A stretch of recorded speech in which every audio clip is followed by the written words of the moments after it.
नमस्कार मित्रों, मधुर सेवा ट्रस्ट में आप सभी का स्वागत है। आप मेरी चैनल देख रहे हैं मधुर सेवा ट्रस्ट और मैं हूं डॉक्टर अक्षय कुमार विश्वकर्मा। आज मैं आपको बहुत अच्छी बीमारी की बताने जा रहा हूं जो कि पशुओं में ज़्यादातर देखने को मिलता है और यह है रोग थनैल। इसे लोग थनैला भी कहते हैं। यह अक्सर दुधारू पशुओं में ज़्यादा देखने को मिलता है और यह प्रायः सभी दिनों में ही पाया जाता है। लेकिन इस बीमारी को जानने के पहले आपको एक दो और लक्षण जानना बहुत ज़रूरी है, क्योंकि थनैल और अणुवार जिसको बोलते हैं उसको सूझने में थोड़ा सा अंतर होता है। थनैल में अक्सर पशुओं को दूध देने में बहुत कष्ट होने लगता है। अक्सर जो अणुवार होता है, जो थन होता है, वो बहुत बड़ा हो जाता है, जिसको हाथ से पकड़ने या दूध दूहने में बहुत असमंजस गाय या पशु महसूस करता है। वो कभी कभी जो उसका जो थनैल होता है, जिसे निपल्स बोलते हैं, वो कभी कभी फट कर जाता है, फूट जाता है या ब्रस्ट कर जाता है, जिससे उसमें जख्म भी पैदा हो जाता है। इस प्रकार उसमें जख्म पैदा हो जाना या दर्द होना, सूजन होना, कभी कभी पशु लतार मारते हैं ताकि उसको आप दूह न सके, या दूध की कमी हो जाना, इस प्रकार के उसमें लक्षण पाए जाते हैं। तो आप समझेंगे कि इसे थनैल या थनैला या मास्टाइटिस हो चुका है। इसमें ज़्यादातर होम्योपैथिक में सबसे सूटेबल मेडिसिन आता है। एलोपैथिक तो बिल्कुल यह फेलुअर चिकित्सा माना जाता है। इस बीमारी में एलोपैथिक बिल्कुल ही कार्य नहीं करता है, और यदि आप एलोपैथिक चिकित्सा से इलाज कराते हैं तो आप निश्चित रूप से गाय को या किसी तरह से उसको हानि भी पहुंच सकता है। खास करके दूध तो बिल्कुल कमी हो जाता है। इसलिए आप लोग से अनुरोध है कि आप होम्योपैथिक चिकित्सा का सहारा लीजिए और अपने पशुओं को निश्चित रूप से स्वस्थ और दुधारू के रूप में देखना चाहते हैं तो जरूर का इसका प्रयोग कीजिए। तो होम्योपैथिक चिकित्सा में 5 या 6 मेडिसिन ही बहुत कारगर हो जाती है। आप इसे सभी मेडिसिन को भी दे सकते हैं या मुख्य रूप से 3-4 मेडिसिन भी दे सकते हैं, जो 2 से 4 दिन या 5 दिन में स्वस्थ हो जाता है। तो आइए मैं एक एक मेडिसिन को लक्षण के बारे में बताता हूँ, जो लक्षणगत उपचार के रूप में आप पशु को दे सकते हैं। याद रखिए, पशु का डोज जो होता है, जो 10 बूंद सुबह दोपहर सांझ, या छोटा पशु है तो 5 बूंद सुबह दोपहर शाम, और यह ज़्यादातर 200 पोटेंसी में ही चलाएंगे। इससे ज़्यादा उच्चतर पोटेंसी में या निम्नतर पोटेंसी में चलाने से कोई विशेष फायदा नहीं देखा गया है। यह मैं 99% व्यू से अपने व्यक्तिगत रूप से कहना चाहता हूँ कि यह 100% क्यूरेबल या ठीक होने वाली बीमारी है।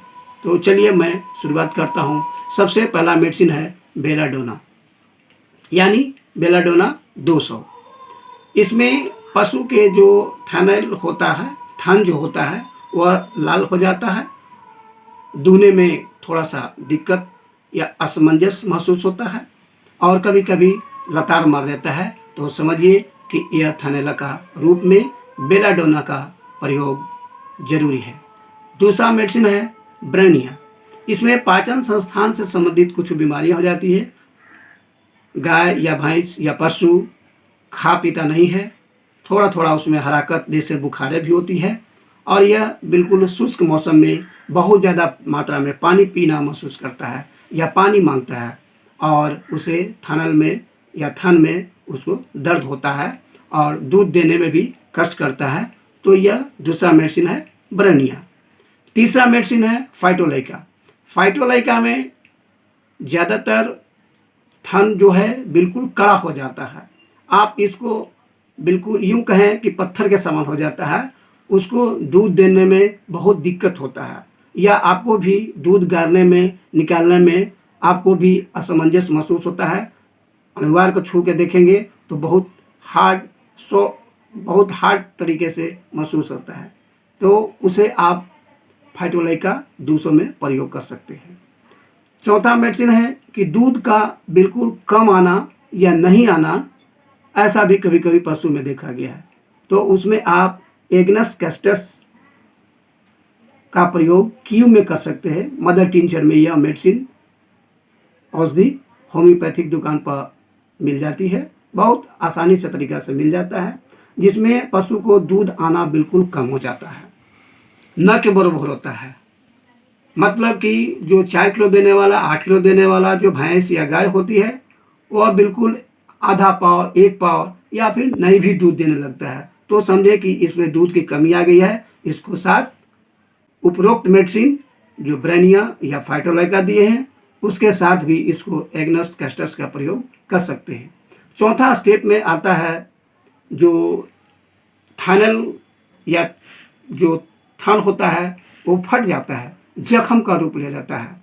यह सबसे आखिरी स्टेज होता है, जो बहुत इनक्यूरेबल टाइप से होने लगता है, जख्म बिल्कुल घातक तरीके से हो जाता है। और इसमें ज़्यादातर मेडिसिन आती है कैस्टर्स इक्वी। कैस्टर्स इक्वी का 200 का प्रयोग कीजिए 3 बार, सुबह दोपहर शाम, तो मैं 100% गारंटी देता हूँ कि यह थनल किसी भी प्रकार से ठीक हो जाता है। और यह लास्ट स्टेप एक आता है जिसमें थन जो है से कट कट करके या गल गल करके, कहीं कहीं एक एक थन या कहीं कहीं 2 थन, जिसको थन मारना भी कहते हैं, और वह थन या जो निपल्स होता है वो गल करके गिर जाता है। इसको भी रोकने के लिए एक अच्छी मेडिसिन आती है कैलेंडुला या सैलिसिया। इन दोनों मेडिसिन को आप अल्टरनेटिव ढंग से या सुबह दोपहर शाम 10-10 बूंद करके 3 या 4 बार दीजिए। मैं गारंटी के साथ कहता हूँ कि ये 2 मेडिसिन आपके बहुत कारगर हो गया। तो इस तरह से आप सबसे पहला मेडिसिन बेलाडोना, दूसरा ब्रेनिया, तीसरा फाइटोलाइका, कैस्टर इक्वी, सैलिसिया या एग्नस कैस्टस जिसमें दूध बनाने के प्रयोग किया जाता है, आप प्रयोग कर सकते हैं, जिससे आपका पशु मुश्किल से 7 या 10 दिन में या 15 दिन में हो सकता है कि आपकी भैंस या गाय की स्थिति कैसी है या कितने दिन से सफ़र कर रही है, उस आधार पर आपको 1 महीना से 1.5 महीना भी खिलाया जा सकता है। आपको बिल्कुल 100 रूप से पशु बिल्कुल ठीक हो जाता है। धन्यवाद मित्रों। आप मेरी चैनल को सब्सक्राइब करना नहीं भूलेंगे। और हाँ, यदि आपको वीडियो पसंद आती है या इसी प्रकार से आपको वीडियो चाहिए जो कि होम्योपैथी से संबंधित हो या योग से संबंधित हो, प्राकृतिक चिकित्सा से संबंधित हो, पशु चिकित्सा से संबंधित हो, तो आप कमेंट, लाइक करना या शेयर करना नहीं भूलेंगे। नमस्कार।